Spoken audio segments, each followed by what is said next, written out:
السلام علیکم ورحمۃ اللہ وبرکاتہ۔ میں آپ کی ہوسٹ نازش اور آج پھر میں آپ کے سامنے حاضر ہوں رجب کی فضیلتیں لے کر اور اس کے بارے میں بات کرنے کے لیے۔ تو انشاءاللہ ہم شروع کرتے ہیں۔ رجب کے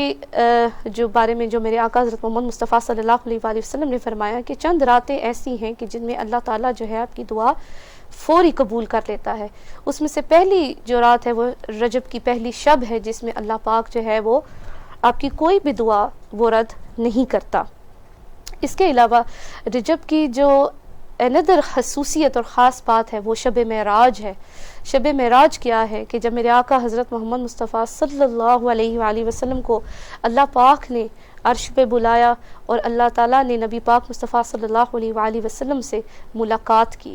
اس سے پیاری خوبصورت بات کیا ہو سکتی ہے؟ اس پیارے مہینے کی فضیلت اور میں آپ سے کیا بیان کروں کہ میرے نبی پاک صلی اللہ علیہ وآلہ وسلم عرش کی سیر کے لیے گئے اور وہاں پہ اللہ تعالیٰ نے ان کو جو ہے وہ نماز کا تحفہ عطا کیا۔ تو آپ اس بات سے اندازہ لگائیں کہ نماز ہمارے لیے کتنی ضروری ہے۔ 5 وقت کی نماز پڑھنا جو کہ ہم پہ فرض ہیں، یہ ہمارے فرائض ہیں جو ہمیں پورے کرنے ہیں۔ اسی طرح اس ماہ میں، اس مہینے میں اپنے آپ کو جو ہے وہ اس طرف لے کے آئیں، سستی سے بچیں اور اپنی نماز کو وقت پر ادا کرنے کی جو ہے وہ عادت ڈالیں کہ یہ میرے نبی کو عرش پہ تحفہ دیا گیا تھا اور میرے رب کی طرف سے تھا۔ اور اسی طرح شب معراج کے حوالے سے مجھے ایک بات یاد آتی ہے جو کہ میں آپ سے شیئر کروں گی، اور جو کہ بہت ہی پیاری بات ہے کہ ایک دفعہ جو ہے ہمارے نبی پاک حضرت محمد مصطفیٰ صلی اللہ علیہ وآلہ وسلم جو ہیں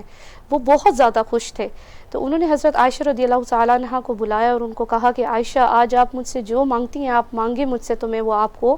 پرووائڈ کروں گا۔ تو حضرت عائشہ رضی اللہ تعالیٰ عنہ نے پوچھا رسول اللہ صلی اللہ علیہ وآلہ وسلم سے، یا رسول اللہ کہ اگر آپ مجھے اجازت دیں تو میں اپنے والد، اپنے بابا حضرت ابو بکر سے پوچھوں کہ مجھے کیا بات کرنی ہے، کیا آپ سے مانگنا ہے؟ رسول اللہ صلی اللہ علیہ وآلہ وسلم مسکرائے اور رسول اللہ صلی اللہ علیہ وسلم نے کہا جی عائشہ آپ جائیں اور اپنے والد سے پوچھیں کہ کیا آپ مانگنا چاہتی ہیں یا آپ کی کیا خواہش ہے۔ جب حضرت عائشہ رضی اللہ تعالیٰ عنہ حضرت ابو بکر رضی اللہ تعالیٰ عنہ کے پاس گئی، انہوں نے یہ بات بیان کی تو حضرت ابو بکر صدیق رضی اللہ تعالیٰ عنہ نے یہ بات حضرت عائشہ سے کہی کہ عائشہ آپ پوچھیں یا رسول اللہ صلی اللہ علیہ وسلم، جب آپ شب معراج پہ اللہ سے ملاقات کے لیے گئے تھے تو آپ اور اللہ کے درمیان جو کنورزیشن ہوئی تھی، اس کنورزیشن میں سے ایک بات ہمیں جو ہے وہ بتا دیں جو اللہ اور آپ کے بٹوین ہوئی تھی۔ تو حضرت عائشہ رضی اللہ تعالیٰ عنہ کیا کرتی ہیں، وہ خوشی سے جاتی ہیں یا رسول اللہ صلی اللہ علیہ وسلم کے حضرت ابو بکر کہہ رہے ہیں کہ جو بھی آپ کے اور اللہ کے درمیان جو شب معراج پہ کنورزیشن ہوئی تھی ان میں سے کوئی ایک بات جو ہے وہ آپ ہم سے شیئر کریں اور ہمیں بتائیں۔ رسول اللہ صلی اللہ علیہ وسلم نے کہا کہ میرا اللہ کہتا ہے، میرا رب فرماتا ہے کہ اگر کسی مومن مسلمان نے کسی دوسرے مسلمان کے دل میں خوشی پیدا کی، کوئی بھی اس کو خوش کیا، ذرا سا بھی اس کو خوش کیا، میں رب ذوالجلال کریم یعنی مجھ پہ لازم نہیں ہے کہ میں اپنے بندے کو ہر چیز عطا کروں، اس کی مرضی سے میرے اوپر لازم نہیں ہے، لیکن اگر کوئی مومن بندہ شخص کسی دوسرے مومن بندے کے چہرے پہ ذرا سی اسمائل بھی لے آئے گا تو میں اس پہ لازم کروں گا کہ میں اس کو دوزخ سے بچا کر اس کو جنت میں داخل کروں۔ حضرت عائشہ کا یہ سننا تھا کہ وہ حضرت ابو بکر صدیق رضی اللہ تعالیٰ عنہ کے پاس گئی اور انہوں نے یہ بات کہی اور حضرت ابو بکر صدیق زار و قطار رونے لگ پڑے۔ حضرت عائشہ نے کہا بابا یہ تو بہت ہی چھوٹی سی بات ہے اور اتنا چھوٹا سا کام ہے کہ آپ کسی کے چہرے پہ اسمائل دے دیں یا کسی کو خوش کر دیں تو اللہ تعالیٰ آپ کو جنت میں داخل کرے گا، یہ تو بہت اچھی بات ہے بابا، آپ رو کیوں رہے ہیں؟ حضرت ابو بکر صدیق رضی اللہ تعالیٰ نے کہا بیٹی کہ آپ اس کا دوسرا رخ نہیں دیکھ رہے، کہ انہوں نے تو یہ کہا ہے کہ جب آپ کسی کو خوشی دیں گے تو اللہ اپنے اوپر لازم کرے گا کہ اللہ آپ کو جنت میں جگہ دے گا، لیکن اس کا دوسرا پہلو یہ ہے کہ جب آپ کسی کو تکلیف دیں گے تو پھر اس ٹائم کیا ہوگا۔ اور یہ وہ کنورزیشن تھی جو میرے اللہ اور اس کے نبی صلی اللہ علیہ وآلہ وسلم کے مابین شب معراج پہ ہوئی۔ تو آپ یہ سوچیں کہ کتنی بڑی بات ہے یہ کہ کسی کے دل میں خوشی پیدا کرنا، کسی مسلمان مومن یا مرد ہو یا عورت ہو، اس کے دل میں کسی بات اگر وہ کوئی پریشان ہے اس کو اچھا لفظ کہہ دینا، اس کو ٹونٹ نہیں کرنا۔ یہ اخلاقیات کی ایک بہت بڑا درجہ ہے کہ ہمیں اپنی اخلاق کو بہتر کرنا ہے، ہمیں اپنے آپ کو بچانا ہے دوسروں کو تکلیف دینے سے، اور یہی اس مہینے کی جو ہے وہ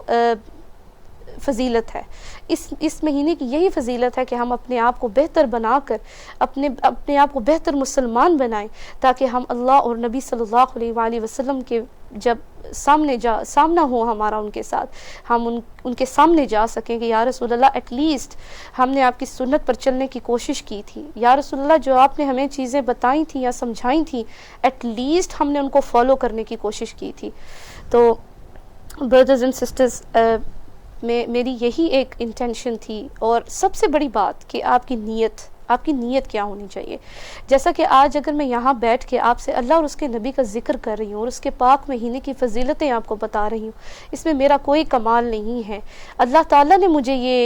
اس چیز کے لیے چنا ہے کہ آپ نے اللہ اور نبی کا ذکر کرنا ہے۔ تو پھر اس کے بعد میری انٹینشن کیا ہونی چاہیے، میری نیت کیا ہونی چاہیے؟ میری نیت یہی ہونی چاہیے کہ مجھے اللہ اور اس کے رسول کا ذکر لوگوں کے ساتھ کرنا ہے، کہ اگر میرے زبان سے نکلا ہوا کوئی ایک لفظ بھی اگر کسی کے دل پہ اثر کرتا ہے اور وہ اپنے آپ کو بہتر بنانے کی کوشش کرتا ہے یا کوئی بھی ایک اچھی چیز اپنا لیتا ہے، تو اس کا اجر مجھے بھی ہوگا، اس شخص کو بھی ہوگا، اور جس نے یہ محفل مجھے ارینج کرنے کا کہا اس کو بھی ہوگا۔ تو بیسیکلی جو ہے ہمیں اپنی نیتوں کو بہتر کرنا ہے۔ وہ ہم نیتوں کو کیسے بہتر کر سکتے ہیں کہ یا اللہ یہ پاک مہینہ اگر ہم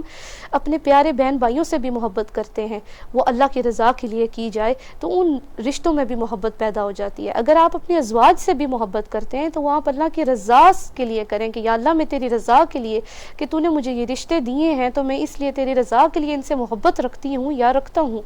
اس کے علاوہ آپ اپنی نیت کو کیسے درست کر سکتے ہیں؟ آپ اپنے بچوں کی اچھی تعلیم اور تربیت ان کی کریں۔ کس لیے کریں؟ کیونکہ یہ رب کے دیے ہوئے تحفے ہیں، یہ ہمیں اپنے پروردگار نے اتنی پیاری پیاری نعمتیں ہیں، ہمیں صاحب اولاد کیا ہے، تو یہ اس کی نعمتیں، ہمیں ان کی خدمت کرنی ہے، ہمیں ان کو دین کے راستے پہ چلانا ہے، ہمیں ان کو نبی کی سنت سکھانی ہے، ہمیں ان کو نبی کی زندگی کے بارے میں بتانا ہے کہ آقا علیہ الصلاۃ والسلام نے کیسے جو ہے زندگی گزاری، اور ان کی زندگی کو فالو کرتے ہوئے ہی آپ اللہ کے قریب ہو سکتے ہیں۔ اللہ کے قریب ہونے کا ایک ہی ذریعہ ہے قرآن اور سنت پر عمل، اور میرے نبی کی زندگی کو فالو کریں، ان کی زندگی اور اہل بیت سے محبت۔ یہ چیزیں ہیں جن کو فالو کر کے آپ اپنی زندگی کو بہتر بنا سکتے ہیں اور اپنی زندگی کو آسان بنا سکتے ہیں۔ اور میں اپنی بات کا اختتام جو ہے وہ اس بات سے کروں گی کہ جیسے پاک مہینہ ہے تو فلسطین کے مسلمانوں کے لیے، اور جدھر مسلمان جو ہیں وہ تکلیف میں ہیں، پریشان حال ہیں، ان کے لیے بھی دعا گو ہوں۔ اپنی انٹینشنوں کو پیور کر کے آپ جو ہے اللہ کی بارگاہ میں اپنی ذات کو پیش کریں، اور ان تمام مسلمان بہن بھائیوں کے لیے اگر ہو سکے تو حسبنا اللہ و نعم الوکیل کا جو ہے ورد 450 ٹائم سارے گھر کے افراد مل کے جو ہے وہ کریں، اور ان کے لیے بھی دعا کریں اللہ پاک ان کی مشکلیں آسان فرمائے، اور اللہ تعالی ہمیں بھی آنے والے ہر وقت میں ہر دجالی فتنے سے اور ہر مشکلات سے جو ہے ہمیں بھی محفوظ رکھے۔ آمین رب العالمین۔